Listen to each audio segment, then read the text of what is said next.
The morning in Greenwich began quietly as usual. Standing in the kitchen, Jennifer took a deep breath, inhaling the aroma wafting from the coffee maker.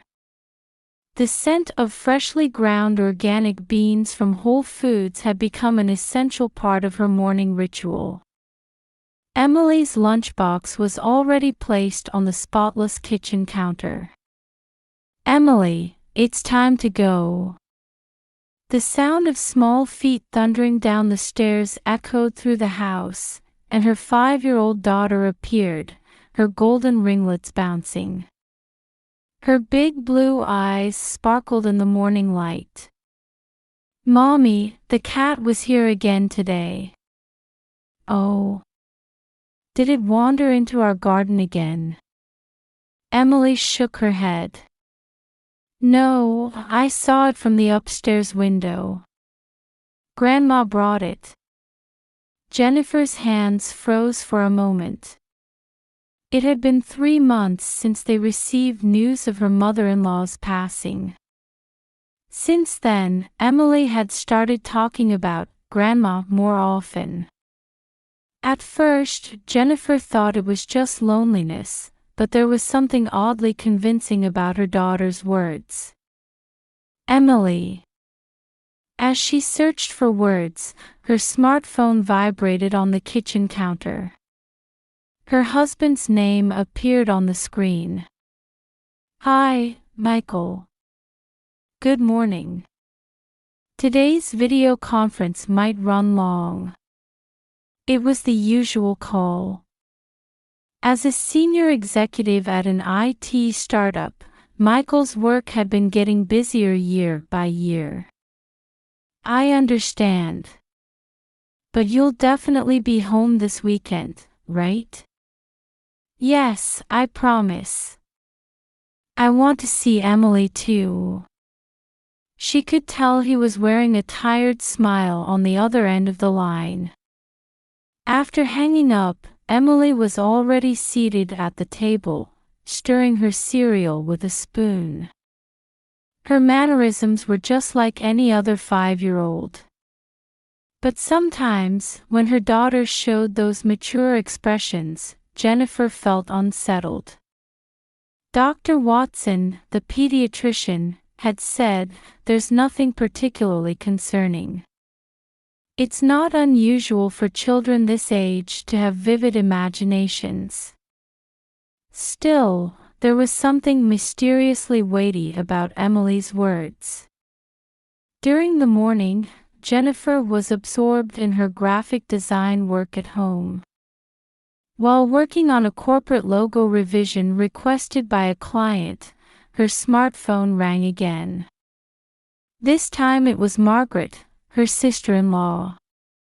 "Jenny. I've finally decided." Margaret's voice was filled with excitement. "It's a new house. A property in Greenwich's upscale neighborhood.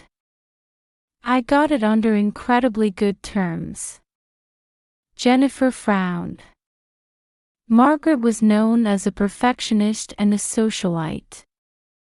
If she called something good terms, it must be an extraordinary property. "That's wonderful. When did you decide to buy?" "Just last week." "Why don't you come see it tomorrow? Bring Emily too. I'm sure you'll love it." Her voice had its usual confident ring, but there was something pushy about it. "Yes, but..." Just then, it was nearly time for the kindergarten bus to arrive. She needed to pick up Emily. "I'm sorry, Margaret. It's time to pick up Emily." "I understand. I'll call you back later then." After hanging up, an inexplicable sense of unease lingered. Mixed in with Margaret's usual elegance was something that seemed like urgency. That night, when Jennifer mentioned the house viewing to Emily, her daughter unusually shook her head. "I don't want to go." It was an unusual response from her daughter, who was typically curious about new things. Why not? Because. Emily looked up at the sky as if searching for words. It feels strange. In the end, Jennifer decided to persuade her daughter. Her relationship with her sister-in-law was balanced on a delicate equilibrium. Refusing Margaret's invitation might disturb the family peace. "It'll be all right, Mommy will be with you." Emily nodded silently, but uncertainty clouded her blue eyes. The next afternoon, Jennifer's black SUV entered Greenwich's upscale neighborhood. The tree-lined street was beginning to show signs of autumn. In the passenger side mirror, Emily's reflection showed an unusually tense expression. "Mommy, are we really going?" "It's okay. We're just going to look at Aunt Margaret's new house." As they turned down the street, a massive Tudor-style mansion suddenly came into view. The grayish-red brick walls stood out against the cloudy sky. The meticulously maintained front garden had flowers planted with almost ruler-like precision. When they parked, Margaret emerged from the entrance with grace. Dressed in a black Chanel dress with a pearl necklace gleaming elegantly, her lips seemed to twitch slightly beneath her perfect makeup. "Welcome to my new castle." Margaret's voice carried its usual refinement. However, there seemed to be something forced about her smile. "What a lovely house," Jennifer returned with superficial courtesy. Emily held her mother's hand tightly and remained silent. Entering the foyer, the luxury marble floor gleamed coldly at their feet. The tall windows reaching to the ceiling should have let in sunlight, but today's cloudy sky left the interior dim, with shadows seeming somehow deeper. "This is the living room," Margaret proudly guided them. "I've renovated everything to my taste." Indeed, the space was perfect, as if cut out from a magazine. Antique furniture was arranged meticulously, and an impressive oil painting hung above the fireplace. However, that perfection somehow made the space feel uncomfortable. "I even had the ceiling lights imported from Paris."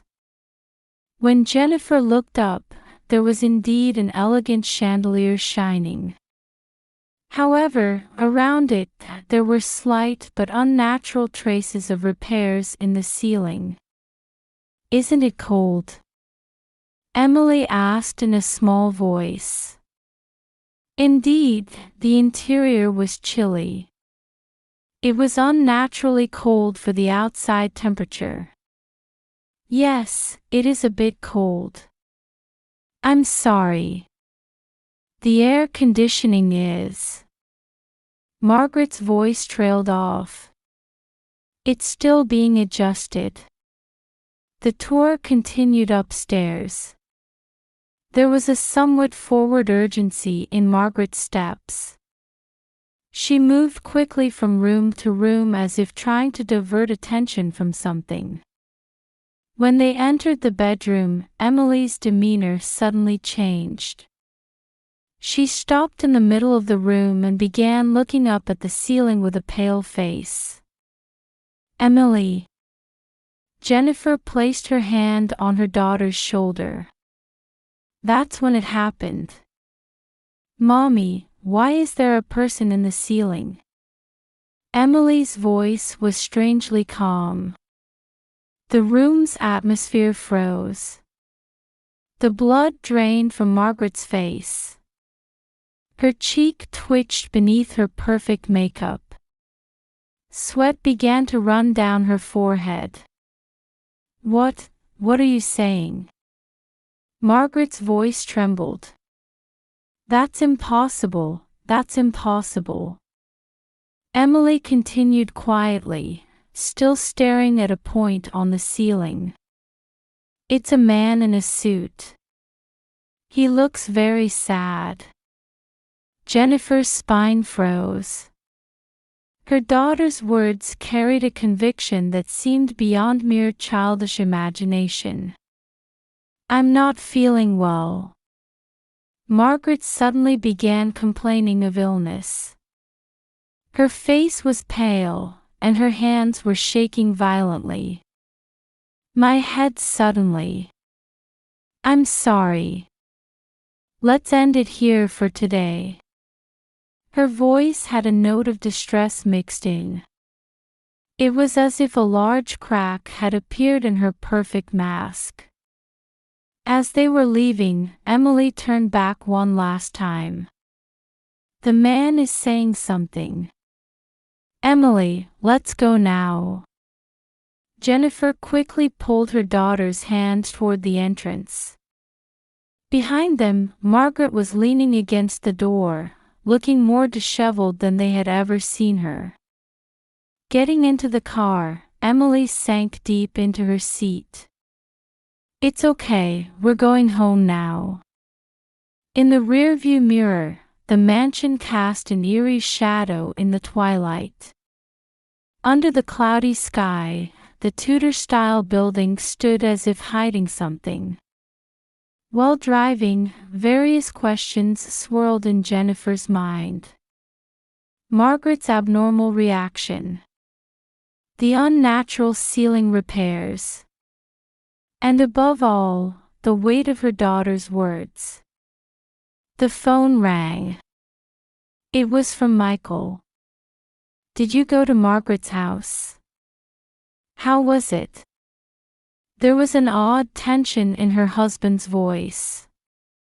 It was fine, Jennifer answered vaguely. She couldn't tell her husband about Emily's experience yet.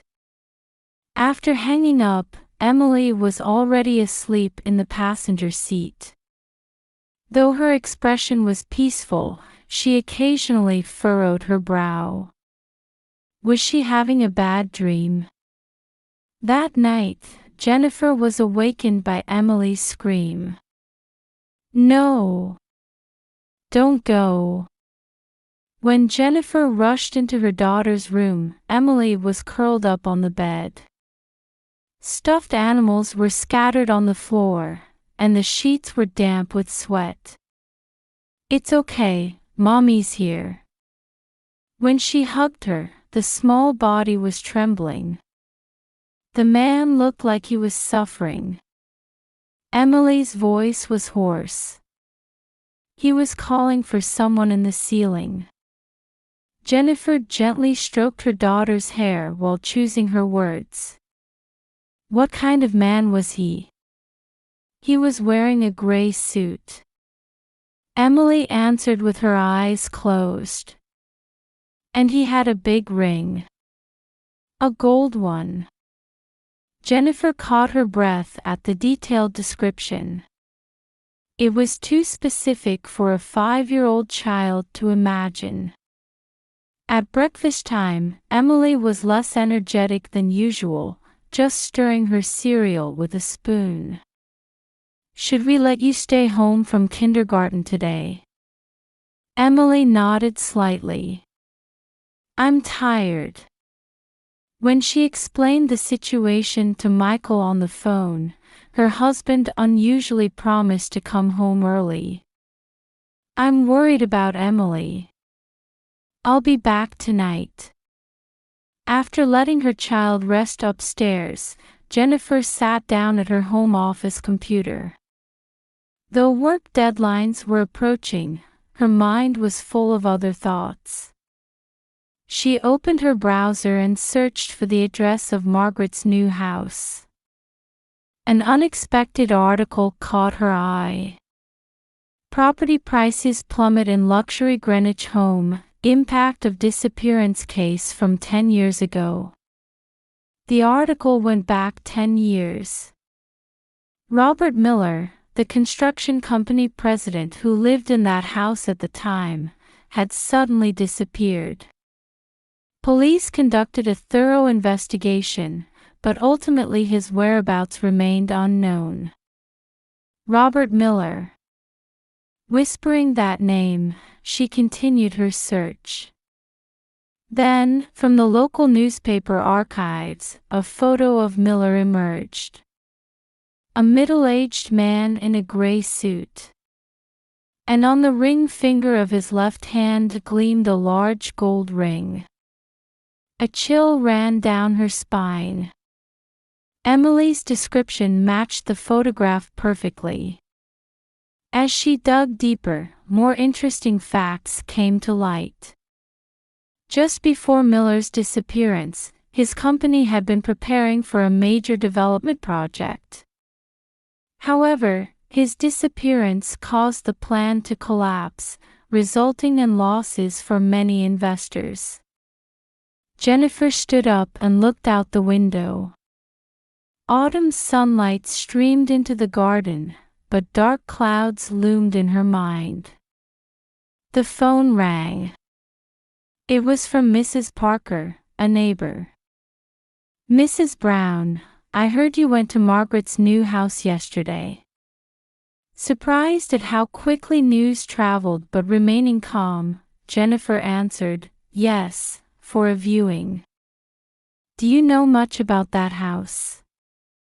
There was anxiety in Mrs. Parker's voice. "No, not really." "I see." A sigh was heard.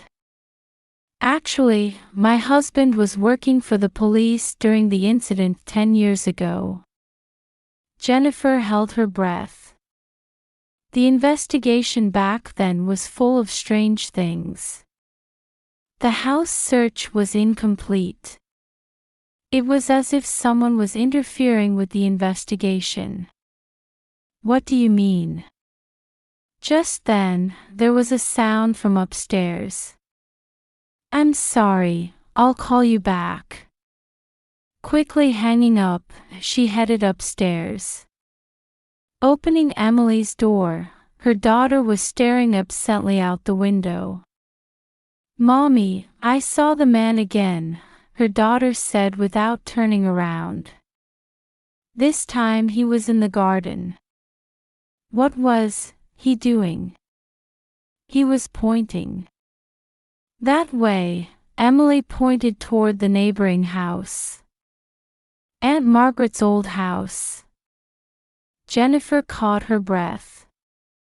Margaret's previous address.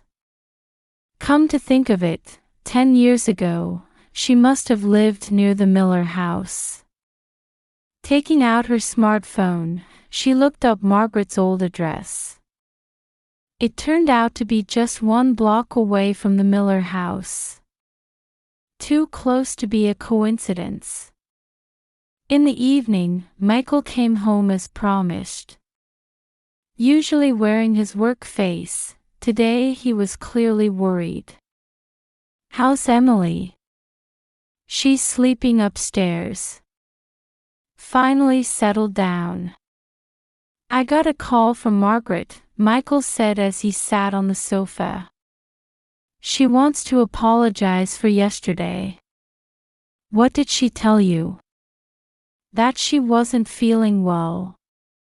But something was off. It wasn't like Margaret." Jennifer agreed while debating whether to share today's findings. Her husband deeply trusted his sister. She couldn't easily voice suspicions that would shake that trust. "Michael, do you remember where Margaret lived 10 years ago?" "Yes, I think." Her husband frowned. "But why?" Before she could answer, Emily came down the stairs. Though her face was paler than usual, her eyes were strangely alert. "Welcome home, Daddy." "Emily, how are you feeling?" Their daughter sat on her father's lap but didn't answer. Instead, she asked an unexpected question. "Daddy, why was Aunt Margaret so scared?" Michael turned a confused expression to his wife. Jennifer took a deep sigh and steeled her resolve. Michael, there's something I need to tell you. The night deepened. Moonlight streamed through the gap in the curtains. Jennifer continued her investigation at the computer. The relationship between Margaret and the missing Miller. The unnatural suspension of the investigation. And why she bought that house now. Everything connected to 10 years ago. And perhaps someone in the ceiling knew the truth. Another small sleep-talking sound came from Emily's bedroom. Jennifer looked away from the screen and up at the stairs. What was this child seeing? And why now? The answer was in that house. Convinced of this, Jennifer began planning a new investigation. A week later, an anonymous email arrived at the Greenwich Police Department.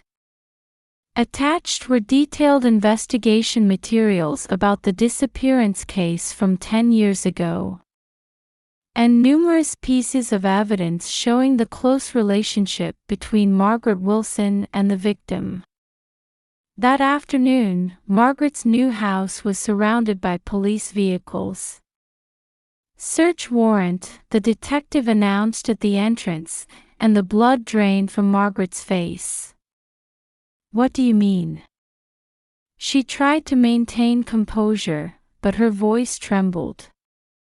The search proceeded swiftly. Special attention was paid to investigating the ceiling, with the latest equipment being brought in one after another. And then, 3 hours later. Chief! Over here. Decisive evidence was discovered in the ceiling. A perfectly preserved body. Dressed in a gray suit, with a gold ring on the left hand. It was Robert Miller's body. In the interrogation room, Margaret finally began to tell everything. We were in love. Her voice had lost its usual refinement.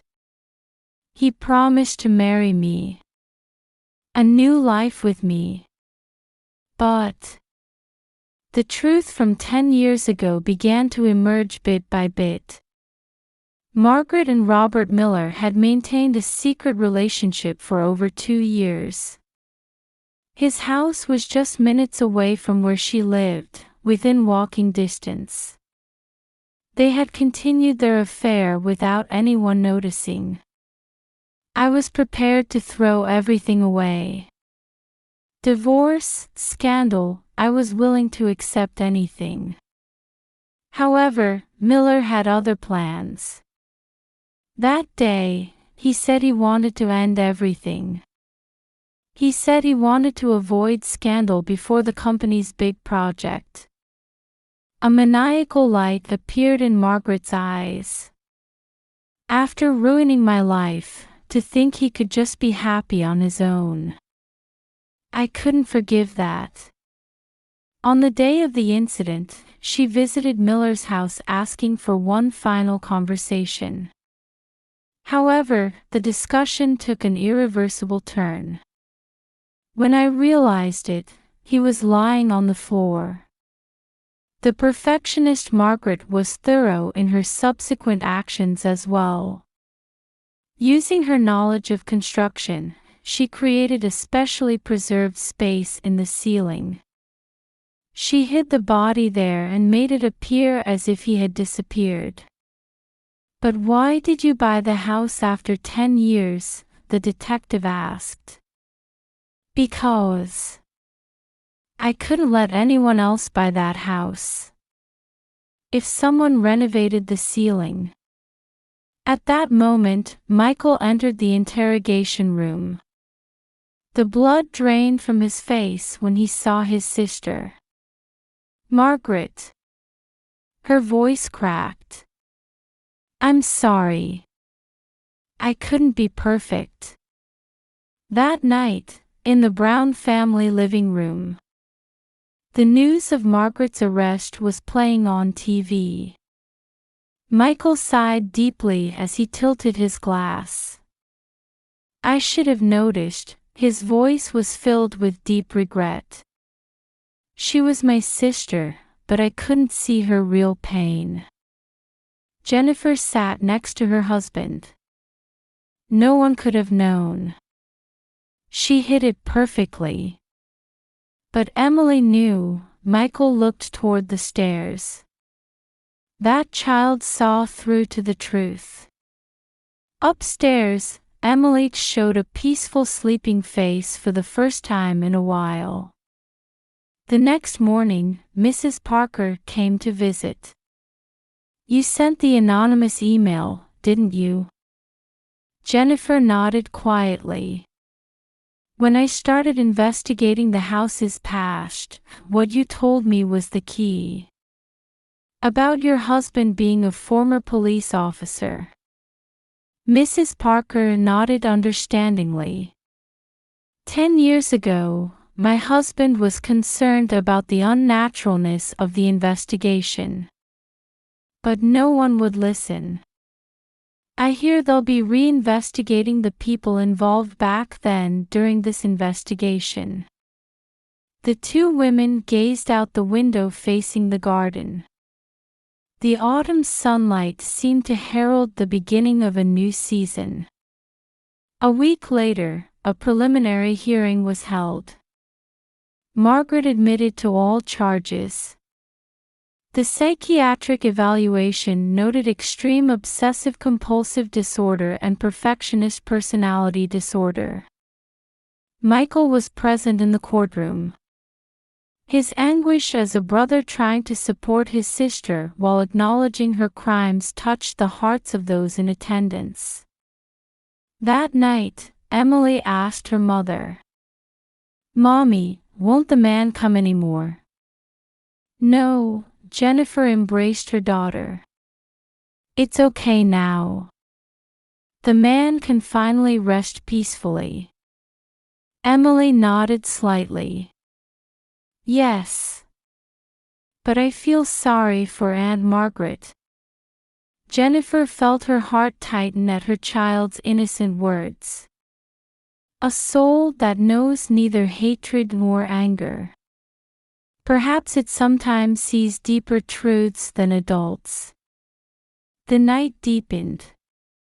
From the Browns' window, the full moon quietly watched over the family.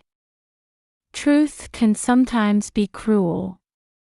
But only by accepting it and moving forward can a new tomorrow begin.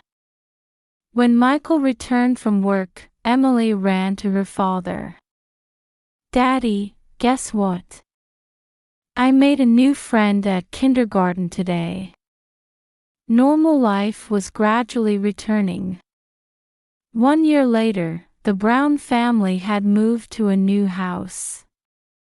In a different district of Greenwich, in a leafy residential area. Jennifer was making coffee in the bright kitchen where sunlight streamed through large windows. "Mommy, look!" An energetic voice called from the garden. Emily was pointing to her newly made flower bed. Tulips were blooming beautifully in the spring sunshine. "They're beautiful," Jennifer stroked her daughter's head. Emily was now 6 and in the senior class at kindergarten. Since that incident, she had stopped seeing special presences. Though occasionally, she still showed expressions as if sensing something deep inside. "Grandma taught me how to grow the flowers." Her daughter's eyes no longer showed the anxiety of before. Instead, they held a peaceful light. Michael had made it a point to spend time with his family every weekend. His work priorities had clearly changed. "I realized what's truly important in life." His expression no longer showed the fatigue of before. Instead, it held something like a new determination. Margaret was serving her sentence in the state prison. While receiving treatment from psychiatrists, she spent her days confronting her crimes. When Michael visited her, she reportedly said, "Perhaps trying to be perfect was what drove me to the edge." Her obsessive-compulsive disorder was gradually improving. Her expression, freed from compulsive perfectionism, no longer showed the mask-like rigidity of before. "Brother, I'm not asking for forgiveness. But I want you to understand." Michael reportedly just nodded while holding his sister's hand. 1 year after the incident, Jennifer's work was going well. The decision to send that anonymous email hadn't been an easy one. But now she was confident it had been the right choice. Justice sometimes comes with pain. She said this during an afternoon tea with Mrs. Parker. But without facing it, true peace will never come. Those words carried deep understanding. Weekend brunch had become precious family time. The table was laden with dishes made from fresh ingredients bought at Whole Foods. "Let's eat." The moment their voices joined together, there, a new bond had grown. Emily still loved animals, especially cats. Recently, she had been seriously considering adopting a rescue cat. "I want to name it Hope." Her parents nodded with smiles at that suggestion. Hope. Perhaps that was the most important thing the family had learned over this past year. In the living room of their new home hung a picture Emily had drawn. The smiling faces of the 3 family members. And above them, the gentle smile of her grandmother. "Grandma's watching over us too, isn't she?" Jennifer quietly nodded at Emily's words. Looking up at the ceiling no longer brought anxiety. There was only peaceful light and the warmth embracing the family. One Sunday afternoon, while the 3 were walking in the neighborhood park, Emily suddenly stopped. "Hey, Daddy. What is it? Will Aunt Margaret ever come back?" Michael picked up his daughter and thought for a moment before answering. "Well, honey. Right now, Aunt Margaret is healing her heart. Until the day she can come back with a real smile." Emily nodded quietly, resting her head on her father's shoulder. The spring breeze carried the scent of new buds. The fears of the past had become distant memories. That night, Emily asked her mother in bed, "Mommy, I helped people, didn't I?" "Yes," Jennifer kissed her daughter's cheek. "Your courage revealed the truth." Outside the window, the full moon cast its gentle light. There was no more fear of that light. This wasn't an ending, but a new beginning. As wounded hearts heal and broken bonds are repaired. Like the arrival of spring, it brought certain hope. Jennifer looked up at the moon from her bedroom window. Maybe there's no such thing as a perfect life after all. But that was okay. What mattered was facing the truth and walking together with loved ones. A new morning was about to begin.